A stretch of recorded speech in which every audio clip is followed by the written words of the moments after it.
18,000 కుటుంబాలు నిర్వాసులైనప్పుడు ఇప్పటి వరకు వాళ్ళకి ఉపాధి కల్పించింది కేవలం 6,700 మందికి మాత్రమే.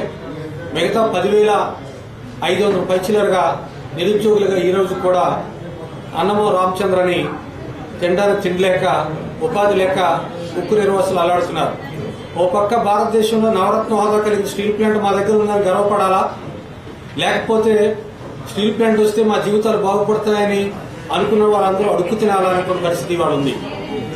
దీంతో పాటు ఇవాళ ప్రత్యేకంగా ప్రెస్ మీట్కి వచ్చినటువంటిది 30 సంవత్సరాల క్రితం ఎవరైతే మేజర్ అయ్యండి మ్యారేజ్ అయ్యండి ఆర్ కార్డు కలిగి ఉన్నారో ఆ ఆర్ కార్డు కలిగి ఉన్న వారికి పునరావాసం కింద కాంపల్సరీ గ్రౌండ్ కింద 107 గజాలు స్థలం చొప్పున ఉండటానికి ఇచ్చారు. అది గంగవరం, పెదగంటేడ, వడ్లపూడి, అగనంపూడి, దువ్వాడ, ఆర్ఎచ్ కాలనీలుగా ఏర్పడ్డాయి.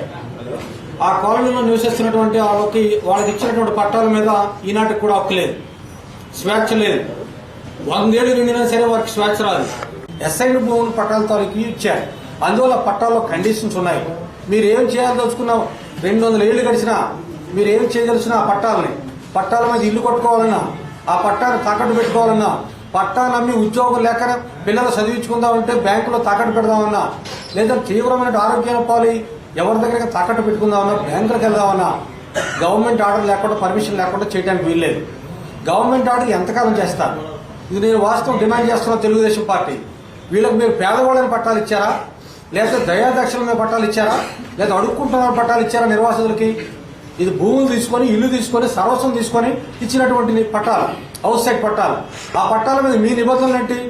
అందుకని నిబంధనలు తొలగించాలంటున్నాం. కేంద్ర మంత్రివర్గంలో కూడా ఉన్నారు ఇక్కడ పార్లమెంట్ సభ్యులు.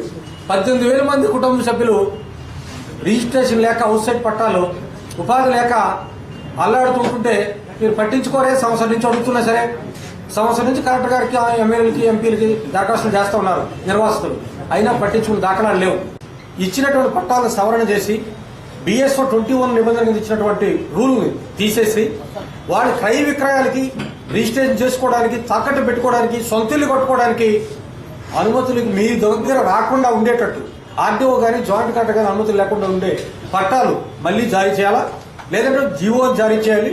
అత్యధిక సంఖ్యలో తీసుకొచ్చి భారీ నిరసన కార్యక్రమం చేపట్టడం ద్వారా ఇక్కడ ఉన్నటువంటి మంత్రులు, ఎమ్మెల్యేలు, జిల్లా యంత్రాంగం పైన ఒత్తిడి తేవడానికి తెలుగుదేశం పార్టీ నిర్వాసిత నాయకులు అందరం కూడా తీవ్రంగా మేము ఆవేళ చేయడానికి ఉన్నాం. ఒకవేళ చేయని ఎడల ఆ తర్వాత జరిగే పరిణామాలకి జిల్లా యంత్రాంగం బాధ్యత వహించాల్సి ఉంటుందని మేము డిమాండ్ చేస్తా ఉన్నాం.